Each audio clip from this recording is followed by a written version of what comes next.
a look ahead at what you can expect for the work week. But first, more tariff turmoil as President Donald Trump puts pressure on some of our biggest trading partners.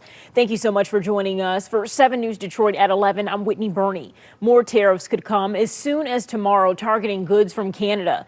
They include a 250% tax on dairy products and higher taxes for lumber.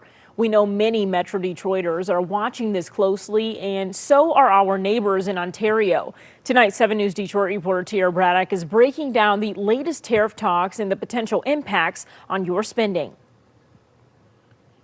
President Trump is threatening to impose stiff tariffs on Canadian lumber and dairy. He says this is a response to Canada putting high tax on American lumber and dairy. The U.S. is an important market for Canadian lumber. There's almost a 1-to-1 relationship between U.S. housing starts and the amount of lumber Canada exports, as an example, to the United States. I spoke to Jason Miller, a professor of supply chain management at Michigan State University, about these looming tariffs on Canada. He says for us here in Michigan, we will be greatly impacted by tariffs on Canadian aluminum and steel. So certainly Michigan metal bending industries that consume Canadian metals are going to be seeing prices go up, not just because of the tariffs, but for example, we've seen the price of Midwest hot rolled steel go from the high 700s to now about $925 per ton just since February. And so we're seeing the domestic steel mills raise their prices. Trump imposed tariffs on all imports from Mexico and Canada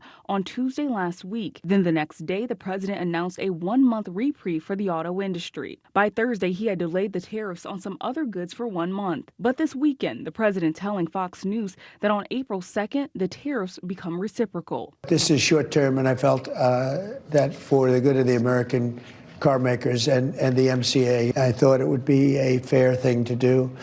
And so I gave them a little bit of a break for this short period of time. The president of the United Auto Workers Union says he believes the tariffs on Canada and Mexico are an attempt to stop the bleeding. There is no single issue in this country that has affected our economy and working class people and their jobs than NAFTA, the USMCA, and our trade laws, our broken trade system. And we're in a crisis mode. The administration says it's using these tariffs to launch a drug war against fentanyl coming across our borders, not a trade war with Canada and Mexico. As we've watched them make progress on the drug war, then we've relaxed some of the tariffs that we've put on them because they're making progress. Both Canada and Mexico pushing back on these claims. Mexico saying seizures of fentanyl declined 50% between last October and this January. Canada saying less than 1% of fentanyl seized in the U.S. comes across the border. All of this uncertainty surrounding tariffs is having an impact on Wall Street. The Dow was down nearly 1,200 points last week,